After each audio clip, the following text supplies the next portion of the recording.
அல்லாஹ் ஒருவரை சோதித்தால் உணர்ந்து கொள்ளட்டும், அல்லாஹ் அவரை தயார்படுத்துகிறான் ஒரு வெற்றியின் பாதைக்காக என்று. சோதனை வருவது வெற்றியின் அடையாளம். சோதிக்கப்படும் சமூகம் நன்மையில் நிலைத்திருந்தால் அதனுடைய கூலி இறுதியில் வெற்றி. அது பலருக்கு புரிவதில்லை. உலகில் ஏன் முஸ்லிம்கள் சோதிக்கப்படுகிறார்கள்? ஏன் உலக நாடுகளில் முஸ்லிம்கள் சிறுமைப்படுத்தப்படுகிறார்கள்? ஏன் கொல்லப்படுகிறார்கள் என்ற கேள்விகளுக்கெல்லாம் விடையை நீங்கள் தெரிய வேண்டும் என்றால் இதுவெல்லாம் வெற்றியின் பாதை. வெற்றியை நோக்கி இந்த சமூகம் செல்கிறது என்பதற்கு அடையாளம் ஹுதைபியா உடன்படிக்கையை நீங்கள் அறிந்திருக்கலாம். அத்துணை ஆண்டுகளுடைய போராட்டத்திற்கு பிறகு நபியும் 4000 தோழர்களும் உம்ராவிற்காக தான் பிறந்து வளர்ந்த அல்லாஹ்வுடைய ஊரை நோக்கி செல்கிறார்கள். தடுக்கப்படுகிறார்கள். அல்லாஹ்வுடைய இறை இல்லத்தை தரிசிப்பதற்கு ஒரு நபி தடுக்கப்படுகிறார். தடுப்பான் அல்லாஹ், ஏற்றுக்கொண்டுதான் ஆக வேண்டும். அப்போது உடன்படிக்கை தயாராகிறது. மக்காவாசிகளுக்கும் அல்லாஹ்வுடைய தூதருக்கும் எழுதப்படுகிறது. உடன்படிக்கையில் முஹம்மது ரசூலுல்லாஹ்விற்கும் மக்கா குறைஷிகளுக்கும் எழுதப்படும் உடன்படிக்கை என்று அவர் சொன்னார். மக்காவாசிகளிடம் இருந்து வந்தவர் ரசூலுல்லாஹ் என்று நாங்கள் ஏற்றுக்கொண்டால் ஏன் பிரச்சனை? முஹம்மதை ரசூலுல்லாஹ் என்று நாங்கள் அங்கீகரிக்கவில்லை. இதை அழித்துவிட்டு முஹம்மது இப்னு அப்துல்லா என்று எழுதுங்கள். அப்துல்லாவின் மகன் முஹம்மது, அதுதான் எங்களுக்கு தேவை. அலி அவர்களை பார்த்து ரசூலுல்லாஹ் சொன்னார்கள், அலியை அதை அழித்துவிட்டு எழுது. அலி சொன்னார்கள், ஒருபோதும் ரசூலுல்லாஹ்வை நாங்கள் அழிக்க மாட்டோம் என்று. ரசூலுல்லாஹ் கேட்டார்கள், எங்கே இருக்கிறது அந்த வார்த்தை? கை காட்டப்பட்டது. அதை அல்லாஹ்வுடைய தூதர் தன்னுடைய கரத்தால் அழித்தார்கள். அதற்கு பிறகு எழுதப்பட்டது முஹம்மது இப்னு அப்துல்லா அவர்களிடமிருந்து குறைஷிகளுக்கு எழுதப்படும் உடன்படிக்கை என்று. இந்த ஆண்டு இங்கே நுழையக்கூடாது, அடுத்த ஆண்டு நுழைவதற்கு வாய்ப்பு, அதுவும் சில நாட்கள் தான். இனிமேல் மக்காவில் இருந்து இஸ்லாமை ஏற்று வந்தால் அவர் திரும்ப அனுப்பப்பட வேண்டும். எங்களை நோக்கி ஒருவர் வந்தால் திருப்பி அனுப்பப்பட மாட்டார். எல்லாம் நடக்கிறது. உடன்படிக்கை முடிந்தவர்கள் எடுத்துச் செல்லும் போது உமர் அவர்கள் அல்லாஹ்வுடைய தூதருடைய சட்டையை பிடித்து கேட்டார்கள், யா ரசூலல்லாஹ், சத்தியத்தில் இல்லையா? ஏன் காபிர்களுக்கு விட்டு கொடுத்து போக வேண்டும்? இதோ வாழ், போராடுவோம். ரசூலுல்லாஹ் சொன்னார்கள், முடியாது என்னால். எல்லா நபித்தோழர்களும் நபியின் கட்டளையை ஏற்பதற்கு தாமதமாகிறது. ரசூலுல்லாஹ் சொன்னார்கள் அல்லாஹ்வை பார்த்து, யா அல்லாஹ், இவர்கள் எல்லோரும் என் மீது கோபித்தாலும் நீ என் மீது கோபத்தோடு இல்லை என்றால் அதை பற்றி எந்த கவலையும் எனக்கு இல்லை. சுப்ஹானல்லாஹ். உமர் அவர்கள் திரும்ப செல்லும் போது அல்லாஹ் வசனத்தை இறக்குகிறான் மக்கா மதீனாவை நோக்கி.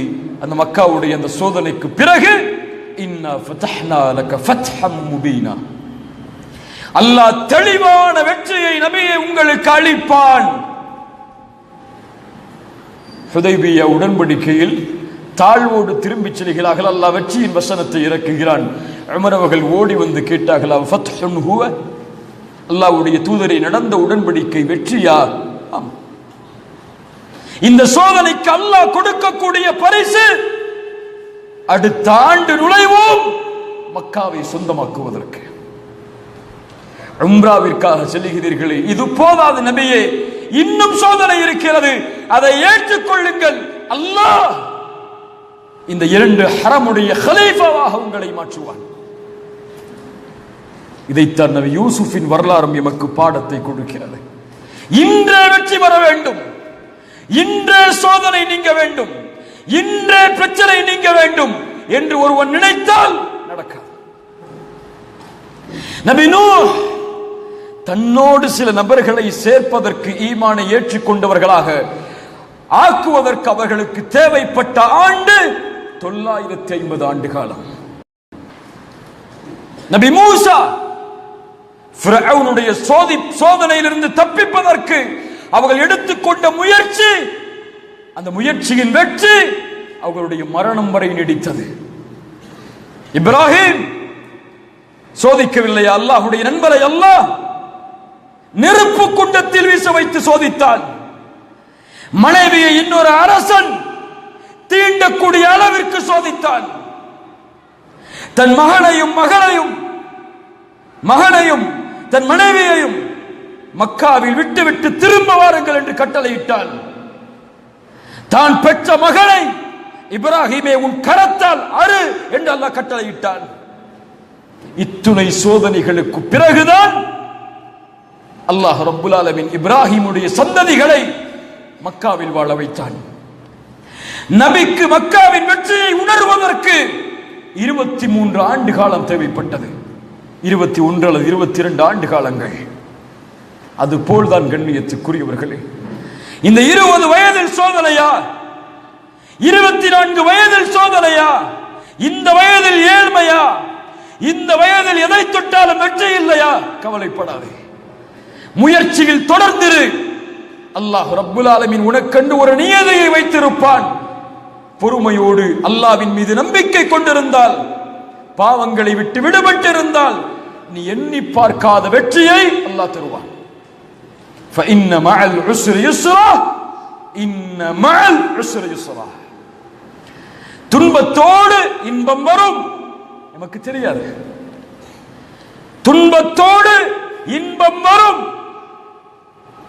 அந்த துன்பத்தை சகித்தால், அந்த கதரை ஏற்றுக்கொண்டால், அல்லாஹ்வுடைய விதி, இதை நான் பொருந்திக் கொள்கிறேன், ஆனால் அல்லாஹ் எனக்கு கொடுத்த வாய்ப்பு, முயற்சி, அதை ஒருபோதும் நான் கைவிட மாட்டேன் என்று அவனுடைய பாதையில் நிலைத்திருந்தால் அது போதும் அவனை வெற்றியடைய செய்வதற்கு. கண்ணியத்துக்குரியவர்களே, இதைத்தான் நபி யூசுப் அலைஹிஸ்ஸலாத்து வஸ்ஸலாம் அவருடைய வாழ்க்கை நமக்கு பாடமாக கொடுக்கிறது. எந்த இன்பம் வந்தாலும், எந்த துன்பம் வந்தாலும் அதை ஏற்றுக்கொண்டு பொறுமையோடு சகித்திருந்து முயற்சியை மட்டும் தொடர்ச்சியாக வைத்துக் கொண்டே இருந்தால் அதுதான் வெற்றியை அடைவதுடைய பாதையை தவிர தோல்விதான் வருகிறது. இனிமேல் நான் முன்னேறி என்ன செய்ய போகிறேன், எனக்கென்று அல்லாஹ் எதை கொடுத்தான், இனிமேல் எதை கொடுக்க போகிறான் என்று நம்பிக்கை இழந்து வாழ்பவர்களுக்கு இந்த பாடம் பொருந்தாது. அல்லாஹ் ரப்புல் ஆலமீன் புரியக்கூடிய வாய்ப்பை எமக்கு தருவானாக.